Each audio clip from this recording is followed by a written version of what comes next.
ISROയുടെ പ്രോബാത്ത് 3 അല്പസമയത്തിനകം ശ്രീഹരിക്കോട്ടയിൽ നിന്ന് വിക്ഷേപിക്കും. സൂര്യന്റെ പ്രഭാവലയത്തെക്കുറിച്ച് പഠിക്കാനുള്ള യൂറോപ്യൻ ബഹിരാകാശ നിലയത്തിന്റെ ഉപഗ്രഹമാണ് പ്രോബാത്ത് 3. ഇന്നലെ നടത്താൻ നിശ്ചയിച്ചിരുന്ന വിക്ഷേപണം സാങ്കേതിക കാരണങ്ങളെ തുടർന്ന് ഇന്നത്തേക്ക് മാറ്റിവെക്കുകയായിരുന്നു. ठीक 1 मिनट दूरी पर पहुंचन से सभी गतिविधियां आबाद रूप से जारी। सेकंड्स पर रिएक्शन कंट्रोल थ्रस्टर को प्रज्वलित किया जाएगा। फिर T0 पर कोर बूस्टर प्रज्वलित होगा। -40 seconds, -35 seconds, -30 seconds, real time programs activated, -25 seconds, -20 seconds, -15 seconds, 10, 9, 8, 7, 6, 5, 4, 3, 2, 1, 0.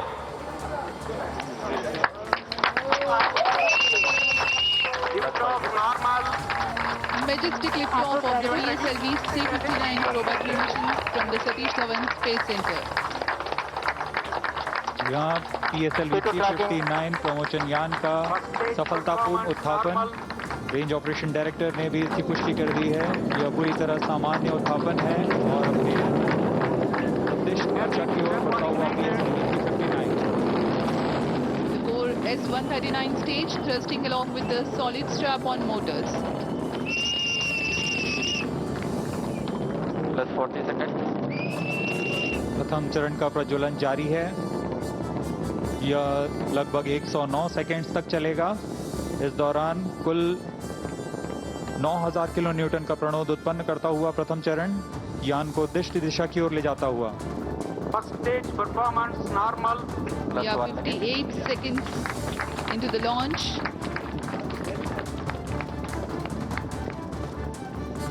Burning together. The first stage, core motor and the strap on together generate about 9,000 kilonewton thrust.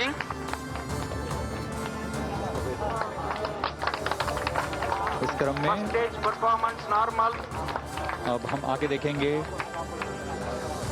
Ground lead strap-on का पृथक्करण। तत्पश्चात air lead strap-on को पृथक किया जाएगा और अंत में प्रथम चरण के कार्यकाल के पश्चात उसे भी यान से पृथक किया जाएगा। The Shard telemetry and tracking station presently acquiring the trajectory data. There is a confirmation about this strap-on separation. Second stage engine started. Closed loop guidance initiated. प्रथम चरण को यान से सफलतापूर्वक पृथक कर दिया गया है और द्वितीय चरण का प्रज्वलन शुरू हो चुका है। Confirmation has been given by the Range Operations Director. The second stage of PSLV has begun its operation. The closed loop guidance having been initiated, hereafter the trajectory steers implementing necessary corrections to achieve the final insertion point of the spacecraft. यहाँ आप graph में देख सकते हैं यान पूरी तरह अपेक्षित पथ का अनुकरण करता हुआ जा रहा है। सभी तंत्र सामान्य रूप से कार्य करते हुए। The pump-fed Vikas engine operating on hypergolic propellant combination of UH-25 and N2O4, generating close to 800 kilonewtons thrust. +3 minutes. जी हाँ, द्वितीय चरण का कार्यकाल लगभग 152 सेकंड का होगा। इस चरण में UDMH और N2O4 का इस्तेमाल होता है और अब यान से ऊष्मा कवच को पृथक कर दिया गया है। यह यान अब घने वातावरण से बाहर जा चुका है, इसलिए अब ऊष्मा कवच की कोई आवश्यकता नहीं है, इसलिए यान से पृथक किया जा चुका है। With the payload fairing separation, the rocket has left behind some more unnecessary mass. Dense atmosphere is crossed now. No more requirement to shield the spacecraft or the aerodynamic shape. Char and Port Blair stations currently tracking.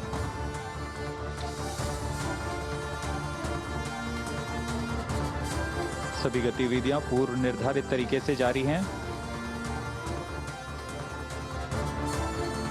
अब हम promotion से 230 second की दूरी पर आ चुके हैं। इस समय ऊंचाई 147 किलोमीटर तथा सापेक्ष गति 4 minutes. 4.2 किलोमीटर प्रति second. 152 kilometers altitude. We are 247 seconds into the launch. PS2 still operating. द्वितीय चरण के दौरान यान क्लोज लूप गाइडेंस के अंतर्गत होता है, यानी वह अपना दिशा निर्धारण स्वतः ही कर रहा है। പ്രോബാത്രി വഹിച്ചുകൊണ്ടുള്ള Stay separated. Satellite launch vehicle और यहाँ C-59 റോക്കറ്റ് അത് ആകാശത്തേക്ക് പറന്നുയർന്നിരിക്കുന്നു.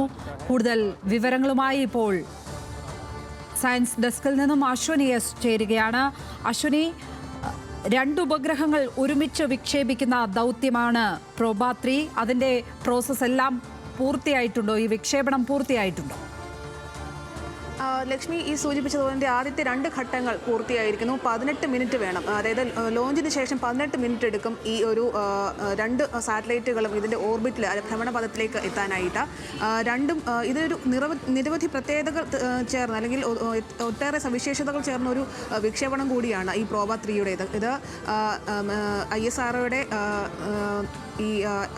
തന്നെ ഒരു വിഭാഗം NSIL-ന്റെ, അതായത് പ്രൈവറ്റ് ആയിട്ടുള്ള വെളിയിൽ നിന്ന് മറ്റ് രാജ്യങ്ങളിൽ അല്ലെങ്കിൽ മറ്റ് സ്വകാര്യമായിട്ടുള്ള ഏജൻസികളുടെ അടക്കമുള്ള സാറ്റലൈറ്റുകൾ വിക്ഷേപിക്കുന്നതിന് വേണ്ടി ISRO തയ്യാറാക്കിയിട്ടുള്ള NSIL-ന്റെ വിക്ഷേപണം കൂടിയാണ് ഇത് ആദ്യത്തേത്.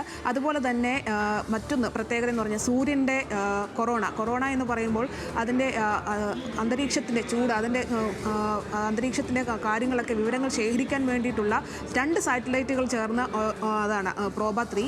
ലാറ്റിൻ വേർഡിൽ നിന്നാണ് പ്രോബ എന്നുള്ള പേര് കണ്ടെത്തിയിരിക്കുന്നത്. അതിൻ്റെ അർത്ഥം എന്ന് പറയുന്നത് ലെറ്റ്സ് ട്രൈ എന്നുള്ളതാണ്. അതായത് സൂര്യനെ കുറിച്ച് കൂടുതലുള്ള പഠനങ്ങളുടെ ഭാഗമായിട്ടാണ് ഇത്തരത്തിൽ ഈ 2 ഉപഗ്രഹങ്ങൾ വിക്ഷേപിച്ചിരിക്കുന്നത്. ഇതിന് മറ്റൊന്ന് സവിശേഷത എന്ന് പറയുന്നത് ഇതിൻ്റെ ലിങ്കിങ് ആണ്. അതായത് 2 സാറ്റലൈറ്റുകളുടെയും ഒരേ സമയം ഒരേ മൂവ്മെൻ്റ് ആയിരിക്കും അതിന് ഉണ്ടായിരിക്കുന്നത്. 2 ഒരേ തരത്തിൽ സിങ്ക് ചെയ്ത് വെച്ചിട്ടുള്ള തരത്തിലുള്ള നീക്കങ്ങളാണ് നടത്തുന്നത്. അതായത് 150 മീറ്റർ നീളത്തിലുള്ള ഒരു കൊറോണഗ്രാഫിൻ്റെ ഒരു കണക്ഷൻ ഉണ്ടാക്കി അത് വെച്ചിട്ടാണ് ഈ കൊറോണയുടെ പഠനം നടത്താനായിട്ട് നിശ്ചയിച്ചിരിക്കുന്നത്. 540 കിലോഗ്രാം ഭാരമുള്ള 2 സാറ്റലൈറ്റുകൾ വഹിച്ച് PSLVയുടെ C-59 ആണ് ഈ 2 ഉപഗ്രഹങ്ങളെയും ഭ്രമണപഥത്തിലേക്ക് എത്തിക്കുന്നത്. ഇതിൽ ആദ്യത്തേത് എന്ന് പറയുന്നത് ആദ്യത്തെ കൊറോണഗ്രാഫിൻ്റേത് ഭാരം എന്ന് പറയുന്നത് 340 കിലോഗ്രാമും അതുപോലെ തന്നെ രണ്ടാമത്തതിൻ്റെ ഭാരം 210 ഇതിൻ്റെ ഭാരം വന്നു വരുന്നത്. ഈ 2 സാറ്റലൈറ്റുകളും തമ്മിൽ ഒരേപോലെ തന്നെ ആയിരിക്കും നീക്കങ്ങളും അതിൻ്റെ മൂവ്മെൻറ്റുകളും വിക്ഷേപണം. അതായത് PSLVയുടെ വാഹനത്തിൽ നിന്ന് ഇത് രണ്ടും വേർപെടുന്നത് ഒരേ സമയത്തായിരിക്കും. ഇതിൻ്റെ ഓർബിറ്റ്, അതായത് ഇലക്ട്രിക്കൽ ഓർബിറ്റിലേക്ക് ഇത് രണ്ടും എത്തുന്നതും ഒരേ സമയമായിരിക്കും. ഇതിൻ്റെ മൂവ്മെൻറ്റുകളും എല്ലാം ഒരേപോലെ ക്രമീകരിച്ച് അത്തരത്തിൽ ആണ് ഇതിൻ്റെ പഠനം നടത്താനായിട്ട് നിശ്ചയിച്ചിരിക്കുന്നത്. ഇത് മറ്റൊരു സവിശേഷത എന്ന് പറയുന്നത് SpaceX പോലുള്ള സ്വകാര്യമായിട്ടുള്ള ഈ ഇത്തരത്തിൽ സാറ്റലൈറ്റുകൾ വിക്ഷേപിക്കുന്ന ഏജൻസികളെ തെരഞ്ഞെടുക്കാതെ ISROയാണ് യൂറോപ്യൻ സ്പേസ് ഏജൻസി തെരഞ്ഞെടുത്തതെന്നൊരു സവിശേഷതയും ഇതിനുണ്ട്. ലക്ഷ്മി, യൂറോപ്യൻ സ്പേസ് ഏജൻസിയുടെ ദൗത്യമാണ്. ഇതിന് എത്രയാണ് ചെലവ്, അശ്വനി? ഇതിൻ്റെ ചെലവ് ഏകദേശം $600 മില്യൺ എന്നുള്ള രീതിയിലാണ് ഇതിൻ്റെ കണക്ക് വരുന്നത്. പ്രത്യേകിച്ച് ഈ 2 സാറ്റലൈറ്റുകളുടേതാണ് അതിനകത്ത് ചെലവ് കൂടുതൽ. PSLVയുടെ വാഹനത്തിനേക്കാൾ ഉപരി ഇതിൻ്റെ 2 സാറ്റലൈറ്റുകളുടെ നിർമ്മാണം അത് ഇവിടേക്ക് എത്തിച്ചതിൻ്റെ അടക്കമുള്ള ചെലവുകളാണ് ഇതിനകത്ത് പ്രധാനമായിട്ടും വന്നിരിക്കുന്നത്. ബാക്കിയുള്ളതെല്ലാം ഈ PSLVയുടെ ഒരു എന്ന് പറയുന്നത് ഇന്ത്യ ബാക്കി മറ്റ് രാജ്യങ്ങളെ അപേക്ഷിച്ച് വിക്ഷേപണത്തിന് ചെലവ് കുറഞ്ഞൊരു രാജ്യം ആയിട്ടാണ് ഇന്ത്യ കണക്കാക്കുന്നത്. അതുകൊണ്ട് അതും ഒരു ഘടകമാണ് ഇന്ത്യയെ തിരഞ്ഞെടുക്കാനായിട്ട്. യൂറോപ്യൻ സ്പേസ് ഏജൻസിയെ സംബന്ധിച്ചിടത്തോളം അത് തിരഞ്ഞെടുക്കാനുള്ളൊരു മറ്റൊരു ഘടകം അതുകൂടിയാണ്. ഇതെല്ലാം അതുകൊണ്ട് തന്നെ ഒരു കമ്പാരിറ്റീവ്ലി വളരെ ചിലവ് കുറഞ്ഞ ഒരു വിക്ഷേപണം ആണ് ഇത് എന്ന് പറയേണ്ടിയിരിക്കുന്നു. അതുപോലെ തന്നെ ഇതിൻ്റെ 2 നേരത്തെ ഞാൻ പറഞ്ഞത് സൂചിപ്പിച്ചതുപോലെ തന്നെ കൊറോണഗ്രാഫ് അത് 310 കിലോഗ്രാമും ഒക്കൾട്ടർ 240 കിലോഗ്രാമും ഭാരമുള്ള 2 സാറ്റലൈറ്റുകളാണ് ഇതിനകത്ത് പറഞ്ഞിരിക്കുന്നത്. ഇതിനകത്ത് കൊറോണഗ്രാഫാണ് പ്രധാനമായും. അതിനകത്ത് ആ സാറ്റലൈറ്റിനകത്ത് തന്നെയാണ് സൂര്യൻ്റെ ഈ കൊറോണയെക്കുറിച്ച് പഠിക്കാനുള്ള ഉപകരണങ്ങൾ പ്രധാനമായിട്ടും ഉള്ളത്. അതേസമയം ഒക്കൾട്ടർ എന്ന് പറയുന്നത് ഇതിനെ സഹായിക്കാൻ വേണ്ടിയിട്ടുള്ളതാണ്. ഇത് രണ്ടും കൂടെ ചേർന്ന് ഏകദേശം ഒരു 150 മീറ്ററോളം ദൂരം വ്യാസം അല്ലെങ്കിൽ നീളത്തിലൊരു അല്ലെങ്കിൽ ഒരു ഡയമീറ്റർ പോലെ ക്രിയേറ്റ് ചെയ്ത് ഒരു കൊറോണഗ്രാഫ് പോലൊരു ഇത് തയ്യാറാക്കും. ഈ കൊറോണഗ്രാഫ് അനുസരിച്ചാണ് സൂര്യൻ്റെ പ്രതലത്തിലുണ്ടാകുന്ന അല്ലെങ്കിൽ ഈ അന്തരീക്ഷത്തിലുണ്ടാകുന്ന മാറ്റങ്ങൾ, അതിനകത്തെ രാസവസ്തുക്കൾ അല്ലെങ്കിൽ എത്തരത്തിലുള്ള ചൂട് അല്ലെങ്കിൽ അതിൻ്റെ ബാക്കിയുള്ള പല ഘടകങ്ങളും പഠിക്കാനായി ഒരുങ്ങുന്നത്. Lakshmi, 2001 Proba 1 വിക്ഷേപിക്കുന്നു, 2009 Proba 2. അതിൻ്റെ ഒരു തുടർ ദൗത്യമാണ് പ്രോബ 3. ഇതുവഴി പ്രോബ 3 വഴി എന്തൊക്കെയാണ് ഈ സൂര്യൻ്റെ പ്രഭാവലയം സംബന്ധിച്ച് എന്തൊക്കെ പഠനങ്ങൾ ഉദ്ദേശിക്കുന്നുണ്ട്? അതുമായി ബന്ധപ്പെട്ട് ശാസ്ത്രീയമായി ലഭിക്കുന്ന വിവരങ്ങൾ എന്തൊക്കെ? പ്രധാനമായിട്ടും നമ്മൾ ഈ പറയുന്നത് പോലെ ഇടയ്ക്ക് നമ്മൾ കേൾക്കുന്നുണ്ട് ഈ സൂര്യൻ സൺ ഫ്ലെയിംസ് ഔട്ടർ സ്പേസിലേക്ക് അല്ലെങ്കിൽ അന്തരീക്ഷത്തിലേക്ക് സൂര്യനിൽ നിന്ന് പുറത്തേക്ക് അതിൻ്റെ കാറ്റ് സോളാർ വിൻസ് എന്നൊക്കെ അടക്കമുള്ള നമ്മൾ ഇതിനെക്കുറിച്ച് കേട്ടിട്ടുണ്ട്. ഈ സോളാർ വിൻസ് അടക്കമുള്ള പ്രക്രിയ അല്ലെങ്കിൽ അങ്ങനത്തെ പ്രതിഭാസങ്ങൾ അതുണ്ടാകുന്നത് അല്ലെങ്കിൽ ആ സമയത്ത് ഉണ്ടാകുന്ന വ്യതിയാനങ്ങൾ അന്തരീക്ഷത്തിൽ അതുപോലെ തന്നെ ബഹിരാകാശത്തുണ്ടാകുന്ന വ്യതിയാനങ്ങൾ ഇതാണ് പ്രധാനമായും പഠിക്കാനായിട്ട് പ്രോബ 3 ശ്രമിക്കുന്നത്. കാരണം സോളാർ വിൻസ് ഉണ്ടാകുമ്പോഴേക്കും അത് അന്തരീക്ഷത്തിൽ ബഹിരാകാശത്ത് മാത്രമല്ല ഭൂമിയിലടക്കം അതിൻ്റെ പല അതിനനുസരിച്ചുള്ള മാറ്റങ്ങൾ ഉണ്ടാകാറുണ്ട്. പ്രത്യേകിച്ച് ഈ റേഡിയോ ആക്റ്റീവ് വികിരണങ്ങളൊക്കെ ഭൂമിയുടെ അന്തരീക്ഷത്തിലേക്ക് എത്തുന്നു. അതുപോലെ തന്നെ മൊബൈൽ കണക്ഷൻ അടക്കം ബാധിക്കപ്പെടുന്ന അവസ്ഥയുണ്ട്. ഇൻ്റർനാഷണൽ സ്പേസ് സ്റ്റേഷനുകളുടെ പ്രവർത്തനങ്ങളെ ഈ സോളാർ വിൻസ് ബാധിക്കുന്നുണ്ട്. ഈ സോളാർ വിൻസിനൊപ്പം ചില ഈ മറ്റ് ഗ്രഹങ്ങളിൽ ഉണ്ടാകുന്ന മാറ്റം അത്തരത്തിലുള്ള കാര്യങ്ങൾ അതായത് സൂര്യൻ്റെ ചൂട് ആ സമയത്തേക്ക് മാറുന്നുണ്ടോ, സൂര്യൻ്റെ അന്തരീക്ഷത്തിലുണ്ടാകുന്ന മറ്റ് മാറ്റങ്ങൾ ഇതൊക്കെയാണ് പ്രധാനമായിട്ടും പ്രോബ 3 പഠിക്കാൻ ശ്രമിക്കുന്നത്. ലക്ഷ്മി, ഇപ്പോഴേക്കും വിക്ഷേപണം വിജയകരം എന്ന് നമുക്ക് പറയാൻ കഴിയും. ഇപ്പോൾ തന്നെ നമുക്ക് അങ്ങനെ പറയാൻ സാധിക്കുമോ? അത് ദൗത്യത്തിലേക്ക് എപ്പോഴായിരിക്കും കൃത്യമായി എത്തിച്ചേരുക? 4:04 വിക്ഷേപണം. അതായത് 18 മിനിറ്റ് വേണം എന്നാണ് ISRO പറഞ്ഞിരിക്കുന്നത്. അതായത് 4:22 കൂടി മാത്രമേ നമുക്ക് വിക്ഷേപണം പൂർണ്ണമായും വിജയമെന്ന് നമുക്ക് പറയാൻ പറ്റൂ. ഇതുവരെയും ഇതിനൊരു പാളിച്ചയും നമുക്ക് ഇതുവരെയും രേഖപ്പെടുത്തിയിട്ടില്ല. അതുകൊണ്ട് തന്നെ വിക്ഷേപണം നമുക്ക് വിജയകരമെന്ന് തന്നെ പറയേണ്ടിയിരിക്കുന്നു. ഇന്നലെ ആയിരുന്നു ഇത് വിക്ഷേപണം നിശ്ചയിച്ചിരുന്നത്. ഇന്നലെ 4:08 സതീഷ് ധവാൻ സ്പേസ് സെൻറ്ററിൽ തന്നെയായിരുന്നു വിക്ഷേപണം. എന്നാൽ ഈ പ്രൊപ്പൽഷൻ്റെ അതായത് 2 സാറ്റലൈറ്റുകളുടെയും പ്രൊപ്പൽഷനകത്ത് ചെറിയൊരു തകരാറ് യൂറോപ്യൻ സ്പേസ് ഏജൻസി കണ്ടെത്തിയതിനെ തുടർന്നിട്ടാണ് വിക്ഷേപണം ഇന്നത്തേക്ക് മാറ്റിയത്. ഇതുവരെയും വേറെ മറ്റ് ISROയുടെ വിവരങ്ങൾ അനുസരിച്ച് നിലവിൽ അത് ലിഫ്റ്റ് ഓഫ് അടക്കമുള്ള കാര്യങ്ങളെല്ലാം അച്ചീവ് ചെയ്തിട്ടുണ്ട്. സക്സസ് ആണെന്ന് തന്നെയാണ് ISRO അറിയിക്കുന്നത്. ലക്ഷ്മി പത്മ, ഈ ഉപഗ്രഹങ്ങളുടെ ഭാരം അതുമായി ബന്ധപ്പെട്ടൊക്കെയുള്ള വിവരങ്ങൾ എന്താണ്? 2 ഉപഗ്രഹങ്ങളാണ് പ്രധാനമായിട്ടും 2 ഉപഗ്രഹങ്ങളാണുള്ളത്. ഒന്നിൻ്റേത് ഭാരം ഞാൻ നേരത്തെ സൂചിപ്പിച്ചല്ലോ, കൊറോണഗ്രാഫാണ് അതിൽ പ്രധാനപ്പെട്ടത്. അതിനാണ് ഏറ്റവും കൂടുതൽ ഭാരം, 310 കിലോഗ്രാമാണ്. രണ്ടാമത്തേത് ഒക്കൾട്ടർ 240 കിലോഗ്രാമാണ്. ഇത് രണ്ടും വഹിച്ചുകൊണ്ടാണ് അത് രണ്ടും ഘടിപ്പിച്ചിരിക്കുന്നത്. PSLVയിൽ ഘടിപ്പിച്ചിരിക്കുന്നത് 150 മീറ്റർ അകലത്തിൽ മാത്രമാണ്. PSLV C-59 ആണ് ഇത് വഹിച്ചുകൊണ്ട് പോകുന്നത്. ഇതിൻ്റെ ഒരു മൊത്തത്തിലുള്ള ഭാരം എന്ന് പറയുന്നത് 330 ടൺ എന്ന രീതിയിൽ വരും. അതിൻ്റെ ഈ PSLV വാഹനം അടക്കമുള്ളതിൻ്റെ ഒരു ഉയരം എന്ന് പറയുന്നത് 44.5 മീറ്ററാണ് അതിൻ്റെ ഉയരം വരുന്നത്.